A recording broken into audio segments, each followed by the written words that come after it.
Takut terhadap perilaku moralnya, takut keliru, takut salah, takut tidak beradab, takut tidak berakhlak, takut. Itu namanya kecemasan moral.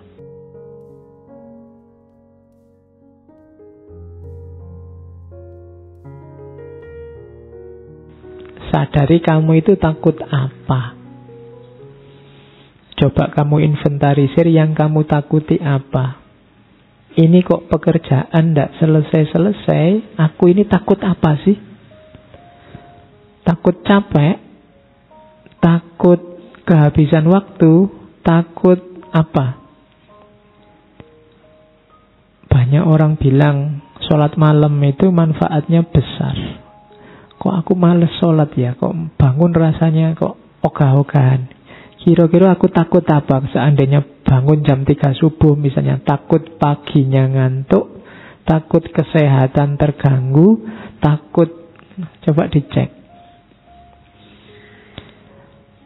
Sebenarnya teman-teman bisa lulus cepat. Aku juga harusnya bisa lulus cepat. Kok aku males-malesan tidak lulus-lulus? Yang tak takuti itu apa? Yang tidak aku inginkan itu apa? Itu kan yang kamu takuti. Nah, sadari, kuncinya kamu menang yang pertama, kamu tahu yang kamu takuti apa. Kemudian, paling tidak pasti yang ada yang kamu takuti yaitu rasa tidak enak. Kenapa kok tidak tekun baca buku? Mungkin karena baca buku itu tidak enak. Lebih enak baca HP misalnya. Itu kan yang penting kamu jelas sekarang yang kamu takuti itu apa. Yang pertama itu sadari, terus ingatkan bahwa itu alami.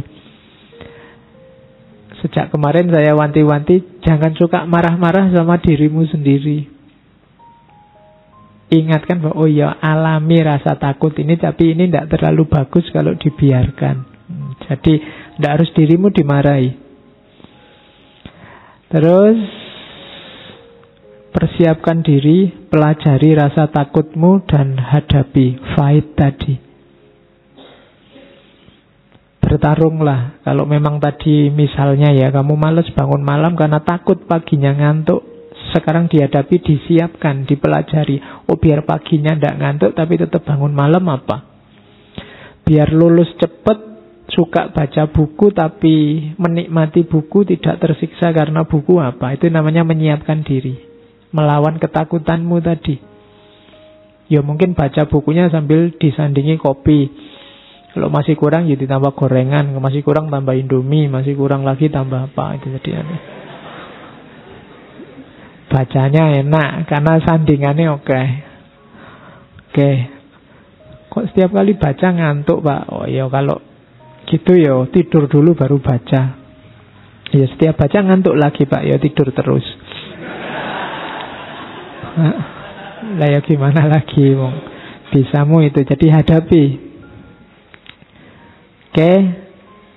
Ya kalau sudah dihadapi pasti kamu menang. Dan diingat-ingat, jangan lakukan segala hal yang tidak alami. Tipuan-tipuan, manipulasi-manipulasi itu tidak alami. Kalau tidak alami biasanya nambah masalah.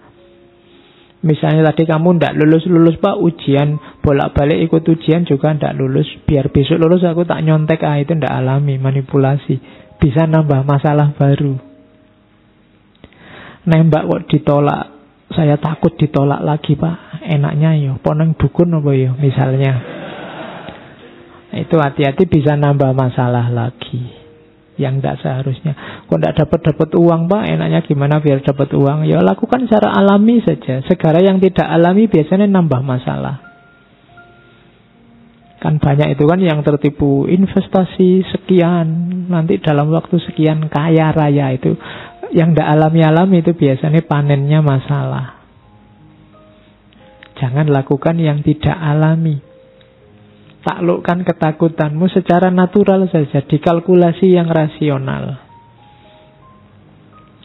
Oke, terus nah sekarang kita belajar Freud. Ada ketakutan itu katanya Freud adalah ketegangan, seperti saya bilang tadi ya, tension, yang mendorong orang untuk menyikapinya, mendorong orang untuk berbuat sesuatu. Biasanya ketakutan itu muncul, katanya Freud, karena ada konflik antara ego dan superego. Ego itu gampang-gampangannya dirimu sendiri, superego itu lingkunganmu, masyarakatmu. Logika bersama, logika hidup bersama. Ini biasanya ada tension-tension, ketegangan-ketegangan. Itu nanti yang melahirkan kecemasan. Kalau di Freud, takut atau cemas itu ada 3. Yang pertama, kecemasan terhadap realitas. Takut bahaya yang datang dari luar.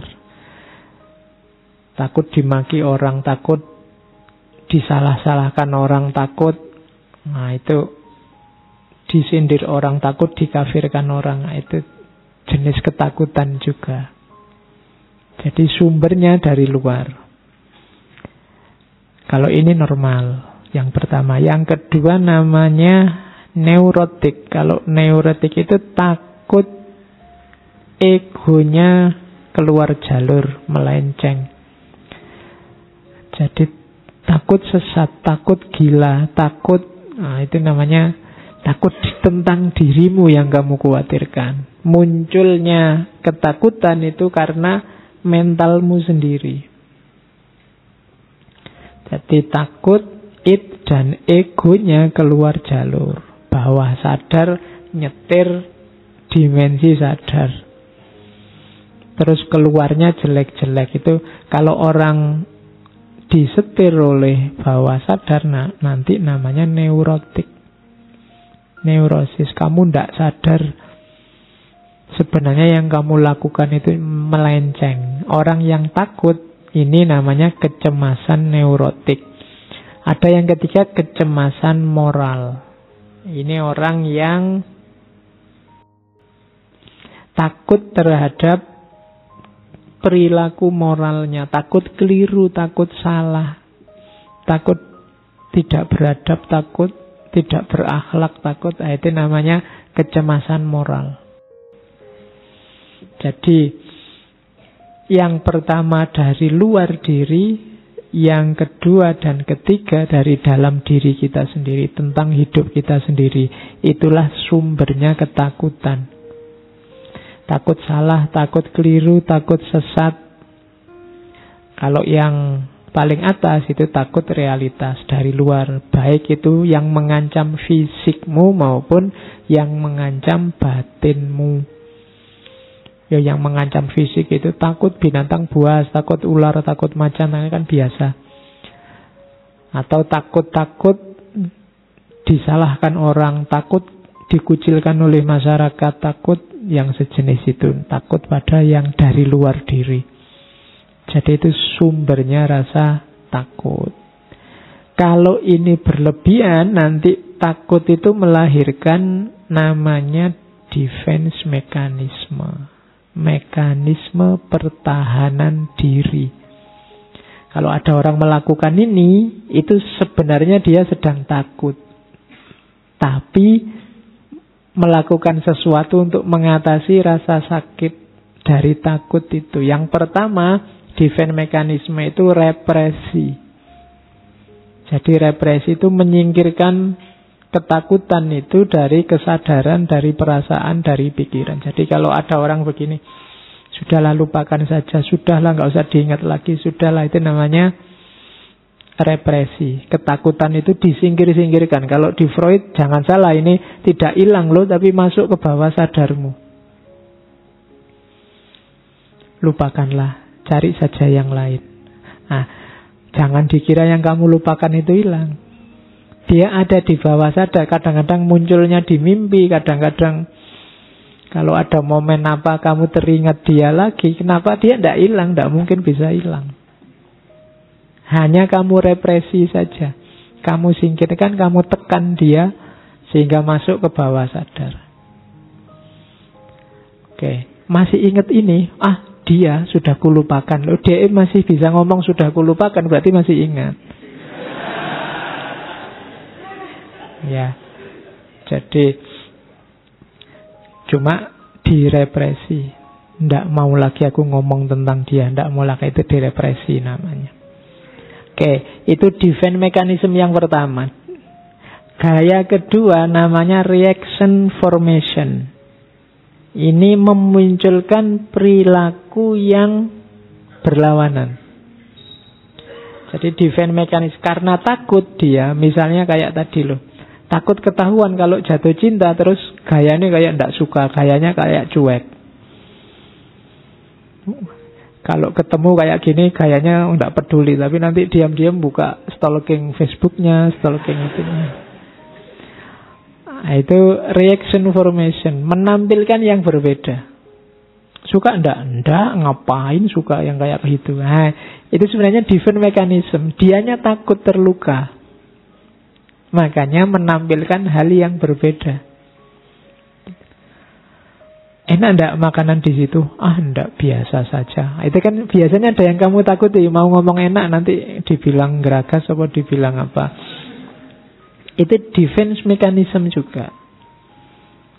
Misalnya, kamu rajin ngaji filsafat. Enggak, ya kadang-kadang saja. Padahal kamu tiap Rebu di sini depan sendiri lagi. Kenapa kamu nggak terus terang bilang itu? Ada yang kamu takuti. Nanti khawatir dianggap, wah santri baru nih ya, misalnya gitu. Jadi kamu tampilkan yang berbeda. Itu sebenarnya defense mechanism. Reaction formation namanya.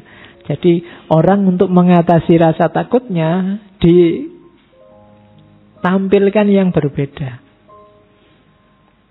Terus yang ketiga ada displacement. Kalau displacement ini menggeser objeknya pada yang lebih lemah atau lebih aman. Ya, contohnya itu tadi yang misalnya kamu menembak, wah kalau tak tembak dia bisa diterima atau enggak, takut ditolak, aku mending yang ini aja lebih kualitasnya lebih rendah sedikit tapi mesti diterima mesti. Nah, itu namanya displacement. Jadi karena kamu takut ngambil yang paling tinggi, sudahlah rendah aja.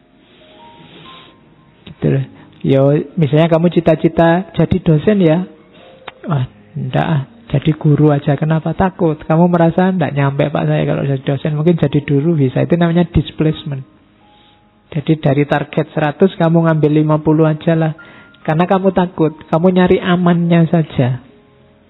Nah itu namanya, kadang-kadang orang takut itu gitu. Kalau ada orang, gimana, tak kasih modal 1 miliar, enggak usah Pak, 1 juta aja. Sebenarnya dia takut, ada ketakutan. Oke, itu namanya displacement. Defense mechanism, dia takut sakit, takut jatuh, takut kalah, takut salah. Yang ketiga ini yang orang sering menyebutnya comfort zone, fiksasi. Milih pada stage yang nyaman saja. Kok kamu jomblo terus? Enggak apa-apa, Pak, lebih tentram. Enggak usah mikir macam-macam, itu namanya zona nyaman. Mbok kamu S2, enggak usah lah Pak, cukup ini saja, wong ya enggak terlalu penting. Kadang-kadang itu zona nyaman.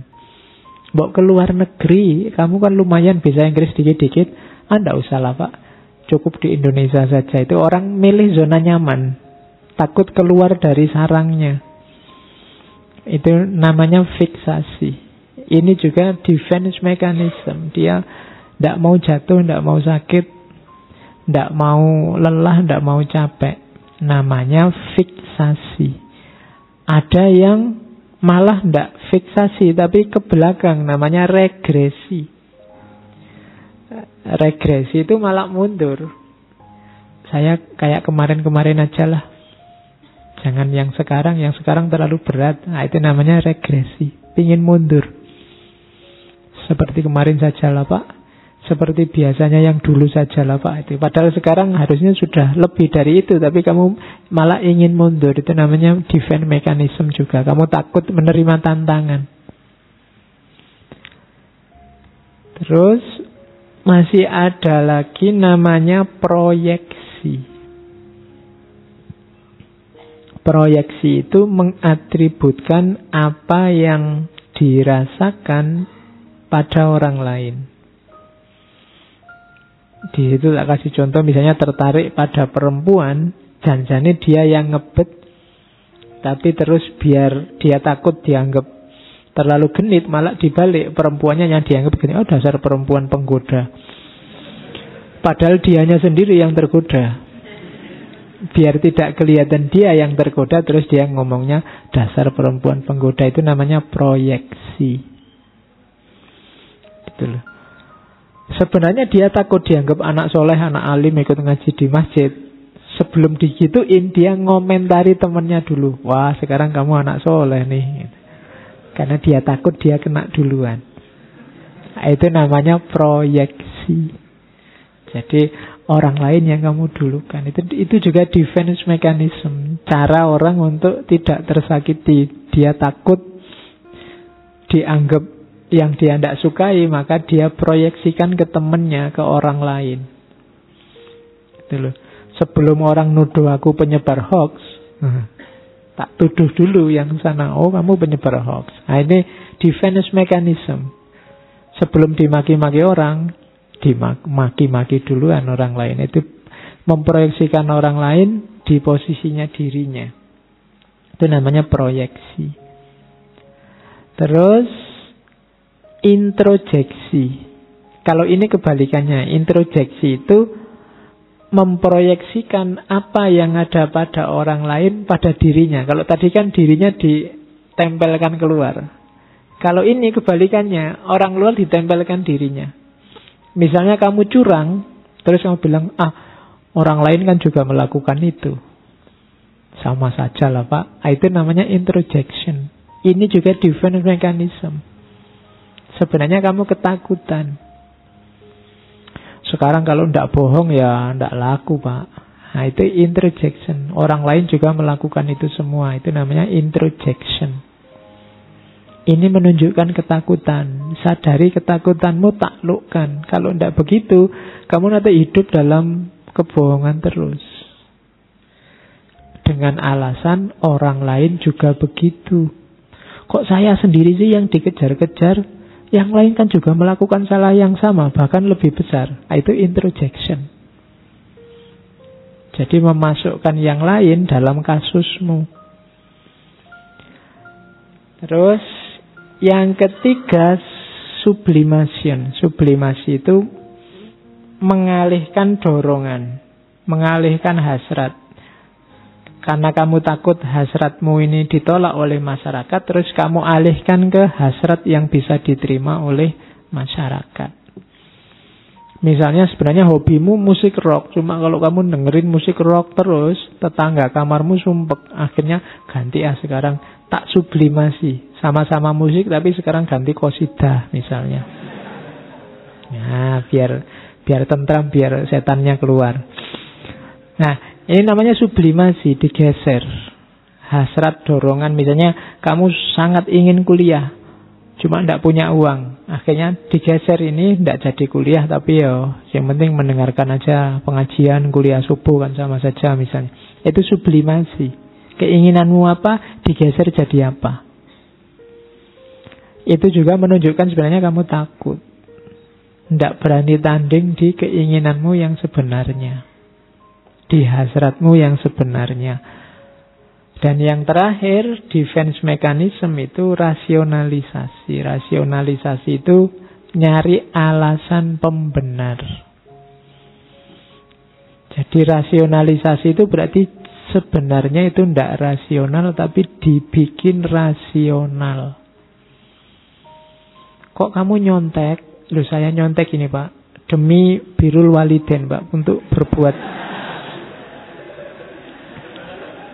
ya kan, berbuat baik pada orang tua Pak. Kalau saya nyontek, nanti kan nilai saya bagus. Kalau nilai saya bagus, lulusnya cepet. Kalau saya lulusnya cepet, orang tua saya bahagia Pak. Jadi ini jangan salah, saya nyontek ini dalam rangka membahagiakan orang tua Pak. Nah, ini namanya rasionalisasi. Yang tidak rasional dibikin rasional. Gitu loh. Kok orang lain usil sekali sih? Wong ini ya pacar-pacarku, tak bawa ke hotel kan atas biayaku sendiri. Kita suka sama suka, ndak ada paksaan, rela sama rela. Kalau ada resikonya tak tanggung-tanggung sendiri. Kok yang lain cerewet, kenapa? Itu rasionalisasi namanya. Jadi sesuatu yang salah, yang ndak rasional, dibikin rasional. Itu juga defense mechanism. Saya tidak ngapa-ngapain kok di kamar itu, berdua cuma konsultasi, cuma diskusi, kemudian kan capek terus mandi, kan cuma itu aja kok. Orang nuduhnya macam-macam misalnya. Itu rasionalisasi. Loh, aku sama pacarku berdua malam-malam di kamar, itu kita ngaji bersama, tahajud bersama.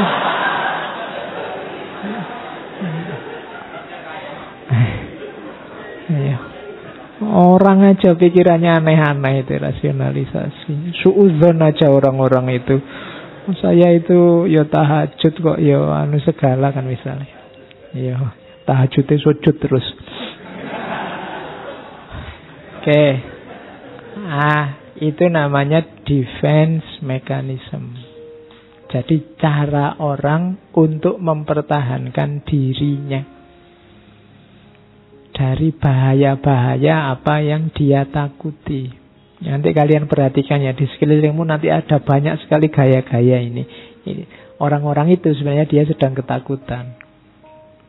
Ada yang dia takuti terus mempertahankan dirinya.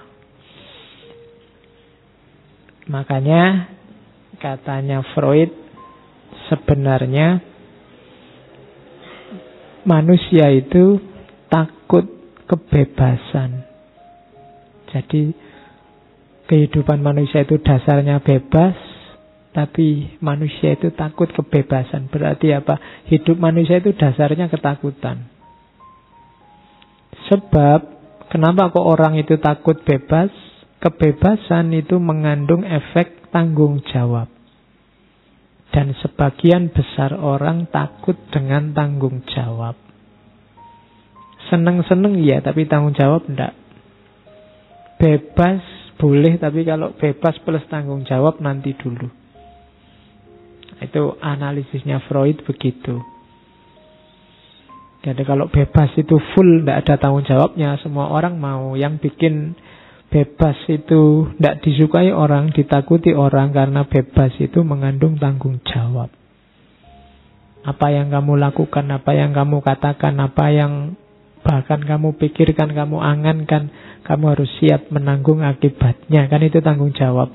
Dan manusia biasanya tidak suka yang ini. Bebasnya mau, tanggung jawabnya tidak. Akhirnya dia takut sama kebebasan, karena kebebasan mengandung tanggung jawab. Oke, ini sabdanya Freud. Sekarang kita lihat filosof yang lain yang ngomong tentang ketakutan. Epictetus, seorang filosof Stoik, filosof Stoa. Katanya Epictetus, tugas utama filsafat adalah menjawab kegelisahan, menjawab jeritan jiwa, crying of soul. Katanya Epictetus.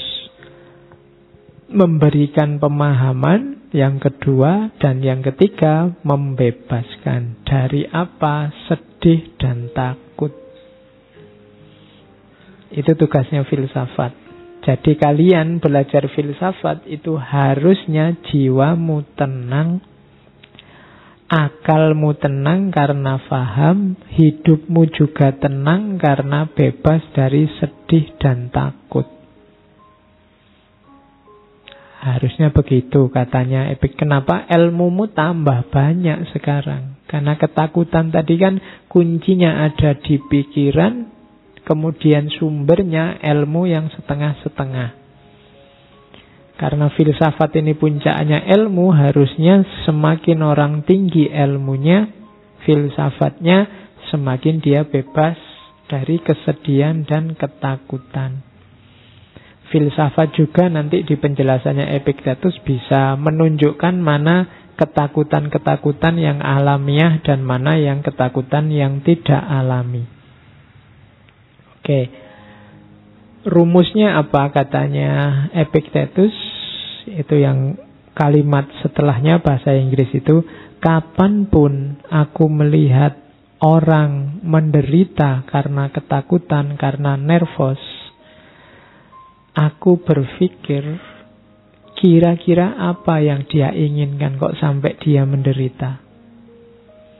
Penderitaan itu muncul dari mana? If he had not said, andai saja dia tidak menetapkan tujuannya pada hal-hal yang tidak terkontrol oleh dirinya, maka ketakutannya, kegugupannya akan lenyap. Jadi ketakutan itu, nervous itu muncul karena kita targetnya terlalu jauh. Katanya Epictetus. Terus, we suffer more in imagination than we do in reality. Katanya Epictetus, penderitaan kita itu banyak karena imajinasi bukan realitas. Bayangan pikiranmu saja. Ketakutan-ketakutanmu itu hanya bayangan yang ada di kepalamu. Oke, kalau ini Heidegger. Heidegger banyak pakai istilah-istilah, saya ambil beberapa untuk menjelaskan ketakutan eksistensialnya Heidegger. Jadi yang pertama, hidup ini kan kalau pakai istilahnya Heidegger faktisitas. Faktisitas itu kita selalu terlempar dalam fakta. Enak-enak kamu berangkat mau ngaji, tiba-tiba hujan, terlempar dalam fakta hujan. Pinginmu sih lahir jadi anaknya menteri apa presiden, kok ya lahirnya di desa, bapakmu cuma tani, itu kan terlempar dalam fakta. Mau mesti kuliah di universitas elit, universitas negeri yang fakultas-fakultas kedokteran apa-apa, kok ya meleset masuknya UIN fakultas. Nah ya, kita kan kamu terlempar dengan fakta itu. Wah, kok ujuk-ujuk begini, kok ujuk-ujuk begitu hidup ini, gitu loh. Itu namanya faktisitas. Jadi kamu berhadapan dengan realitas yang tidak kamu pilih. Jadi namanya Geworfensinn. Keberadaan manusia yang tahu-tahu terlempar. Ini kan menimbulkan namanya kecemasan. Waduh, nanti aku terlempar apa lagi ya? Yang aku alami ini harus menyikapinya gimana? Dan kecemasan ini muncul lebih besar lagi jadi angst. Angst itu kecemasan eksistensial. Waduh, realitasku ganti terus. Aku masuk situasi yang tidak kubayangkan terus. Apa yang harus aku lakukan ya? Ini harus segera melakukan sesuatu. Kenapa? Karena hidupku ini terbatas. Ada batas namanya mati. Kalau aku diam saja, mengalir saja, ikut kiri kanan, kalau ke utara, ke selatan, aku tidak eksis jadi diriku. Betapa emannya, betapa sayangnya, wong hidupku ini terbatas. Kok aku tidak menikmati hidupku, hanya hanyut saja. Itu angst. Jadi kegelisahan eksistensial. Padahal kita itu hidup selangkah demi selangkah mendekati kematian. Oleh karena itu apa? Ayo dirancang hidup yang eksis. Kita jadi diri kita sendiri. Orang yang eksis jadi dirinya sendiri, itulah nanti namanya Dasein kalau di Heidegger. Apa yang kamu inginkan, apa yang kamu rancang, kamu cita-citakan, wujudkan itu olehmu sendiri sebagai manusia. Mandiri, tidak hanya karena ikut-ikutan. Itulah Dasein. Lawannya Dasein itu Dasman. Dasman itu orang yang hanyut oleh fakta di sekelilingnya. Dasein itu angeli ananging ora keli. Tapi Dasman itu orang yang keli. Orang yang tenggelam. Masyarakat ke utara, dia ke utara. Masyarakat ke selatan, dia ke selatan. Dia tidak tahu siapa dirinya, jati dirinya seperti apa yang harus dia lakukan. Orang ini katanya Heidegger orang yang sangat malang. Kenapa? Karena hidup kita ini sebentar lagi mati. Kamu tidak dikenal oleh sejarah. Lahir tidak dikenal, hidup tidak dikenal, apalagi matinya. maka eksislah. Jadi dasar eksistensinya apa? Ketakutan. Namanya ketakutan eksistensial. Nanti kalau aku ndak eksis, sebentar lagi mati loh. Dan mati itu kan ndak bisa dipatok. Saya masih muda Pak, bisa 40-50 tahun lagi katanya siapa. Maka eksislah detik per detik hidupmu. Kalau ingin kopi 2 gelas, ya berusahalah untuk dapat kopi 2 gelas. Kalau ingin 3 gelas, 3 gelas. Kalau masih ada loh ya. Keinginanmu sendiri.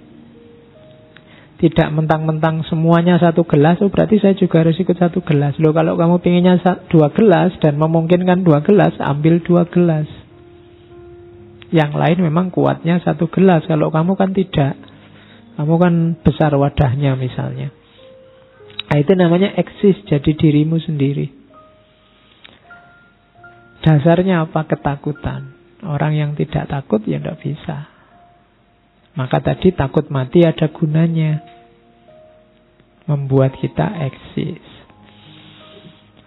Ada lagi yang berteori tentang ketakutan, Thomas Hobbes. Dulu saya pernah ada sesi tentang Leviathan. Thomas Hobbes itu yang punya asumsi manusia itu dasarnya jahat. Dasarnya rusak-rusakan. Jadi orang itu kalau dibiarkan misalnya ya sekarang sudah ada deklarasi agama bubar, negara bubar, apa-apa bubar. Detik ini juga dunia rusak, wis kiamat wis. Kamu sak kewarmu dhewe arep ngapain aja lah rusak.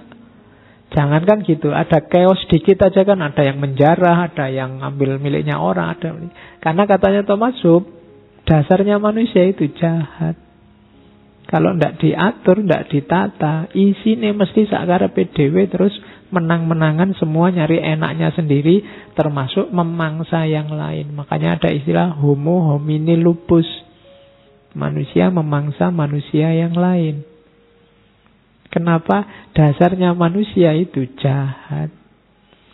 Akhirnya apa? Orang hidup itu dengan ketakutan dijahati orang lain.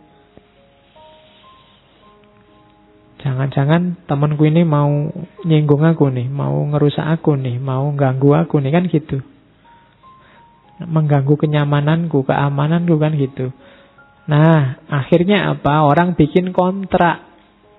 Kontrak sosial, kontrak hidup bersama. Oke, kita hidup bareng-bareng di wilayah yang sama, di tempat yang sama. Ayo bikin aturan untuk disepakati bersama. Dari situ kan lahir negara, lahir institusi sosial, lahir kerajaan, lahir macam-macam. Itu kan kontrak sosial. Jadi adanya negara, adanya lembaga hidup bersama itu karena orang takut dimangsa yang lain. Akhirnya ya sudahlah, kita sepakati aja aturan bersama. Saya sih sebenarnya bisa seenaknya. Oke, sekarang saya tidak seenaknya deh demi ketentraman bersama. Karena kalau semua orang seenaknya, nanti yang kuat memangsa yang lemah ganggu yang kuat. Kita tidak bisa tenang hidup ini. Jadi negara ternyata kehidupan bermasyarakat itu diawali dari ketakutan. Takut diganggu oleh orang lain. Kenapa takut? Karena manusia itu dasarnya jahat.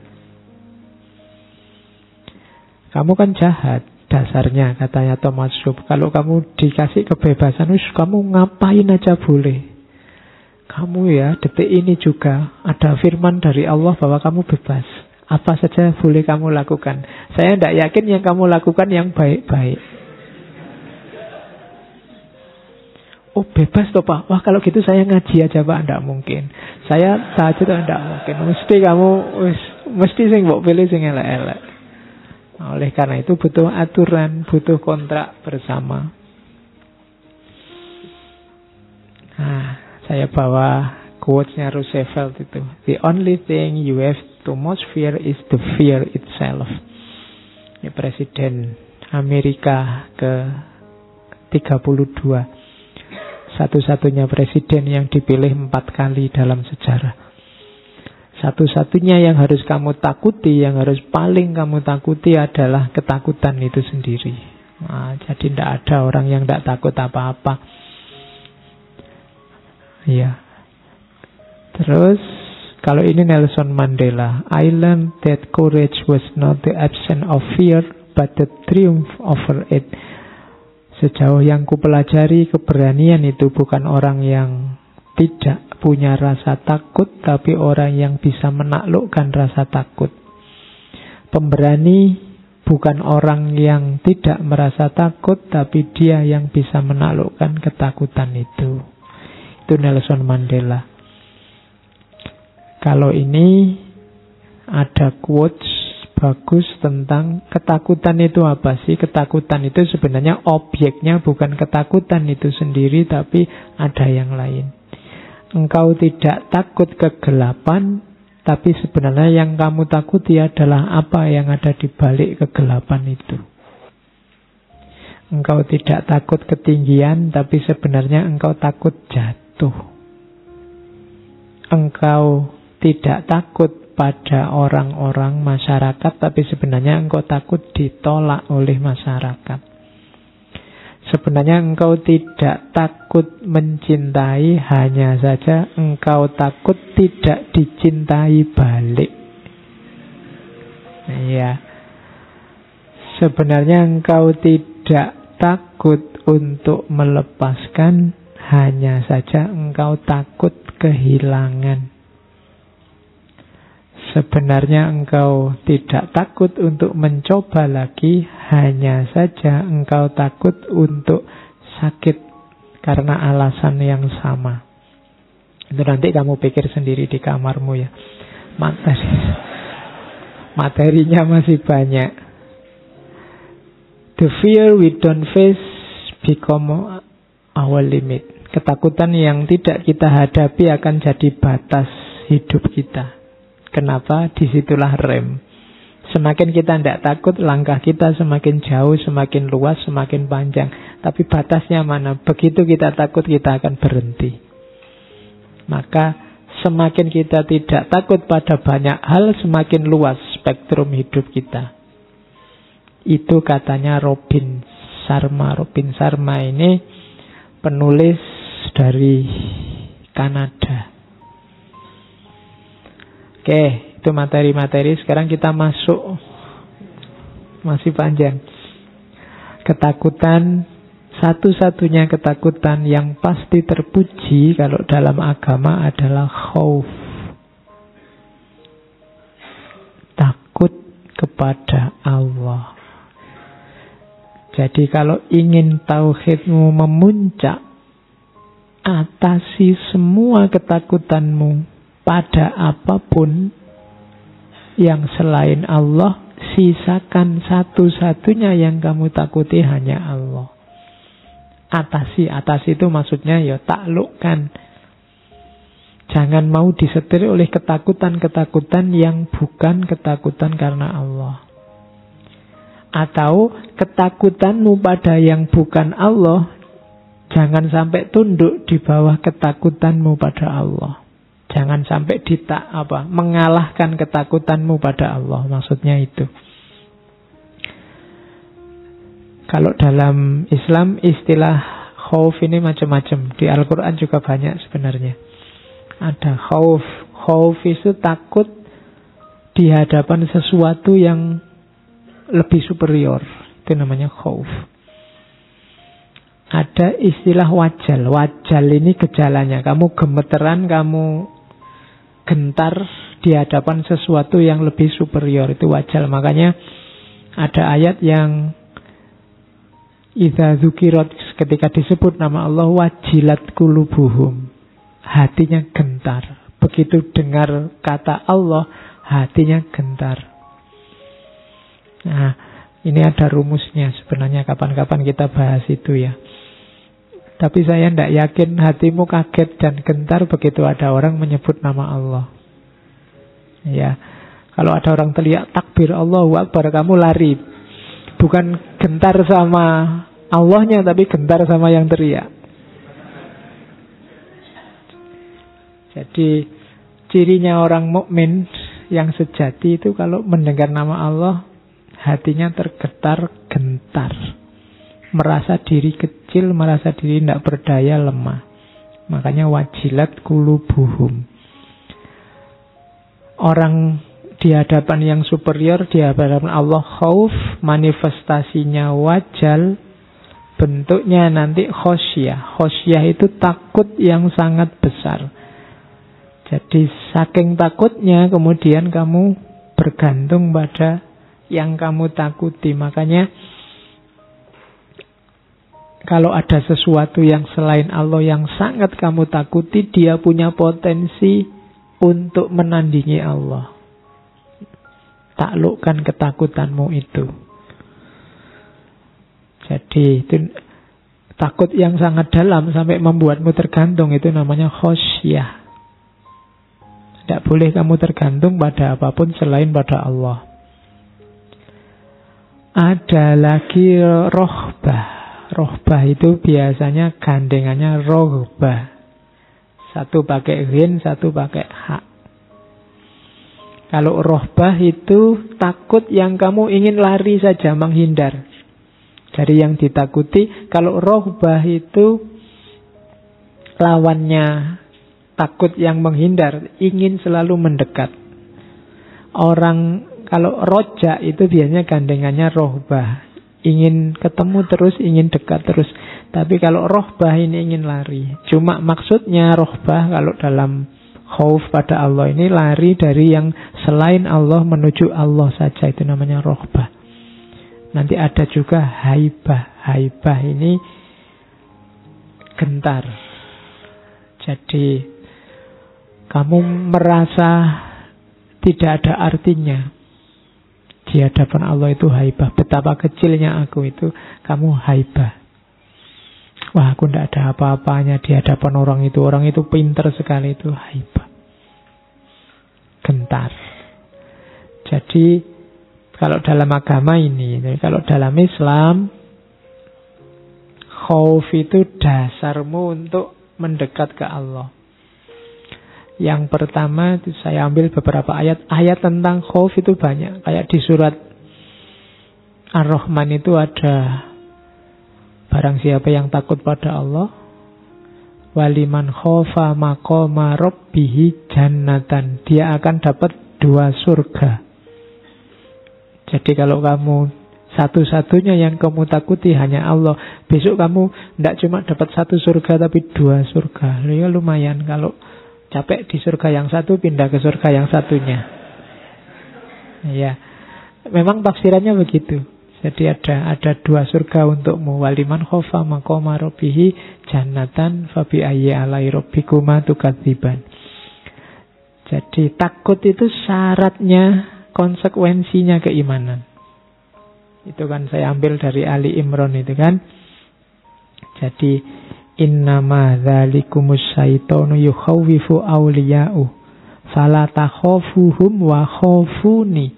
Setan itu selalu menakut-nakuti para aulianya Allah. Jadi kalau kamu sering ragu-ragu, sering was-was, kamu sering tergoda melakukan kejahatan, kejelekan, kesalahan, itu perilakunya setan. Maka jangan takut, jangan gentar. Satu-satunya yang harus kamu takuti hanya aku, katanya Allah. Jadi la takhafuhum wa khafuni. Jangan takuti mereka, takutlah pada aku saja. In kuntum mu'minin. Kalau kamu percaya, kalau kamu beriman. Itu Allah kayak ngomong, kalau kamu takut pada mereka, sebenarnya kamu tidak terlalu percaya padaku. Yang harus kamu takuti mereka. Jadi yang pertama itu, Al-Quran menjelaskan tentang takut itu. Implikasi, konsekuensi, kalau kamu ngaku orang beriman, yang kamu takuti hanya Allah saja. Apa ndak boleh Pak takut ke yang lain? Kan wajar Pak takut ke yang lain. Ya, cuma takut ke yang lain itu ndak boleh nabrak takutmu pada Allah. Takut sama manusia sampai kamu ndak sholat, itu namanya kamu ndak takut Allah, takut sama manusia. Nah, ini ketakutan yang nabrak takutmu pada Allah itu yang tidak boleh. Terus innama yahsyallahu min ibadihil ulama, ini kalian sudah hafal. Yang khosyah, yang tadi takut serius mendalam pada Allah, itu hanya para ulama, hanya orang-orang yang punya ilmu. Orang yang ngerti, orang yang sadar dirinya pinter, punya keilmuan sehingga dia makrifat tentang kehidupan ini, pasti dia takut sama Allah. Yang masih berani sama Allah, biasanya ilmunya kurang, masih harus belajar lagi. Terus implikasinya apa? Takut pada Allah itu berarti berani menghadapi semua yang selain Allah.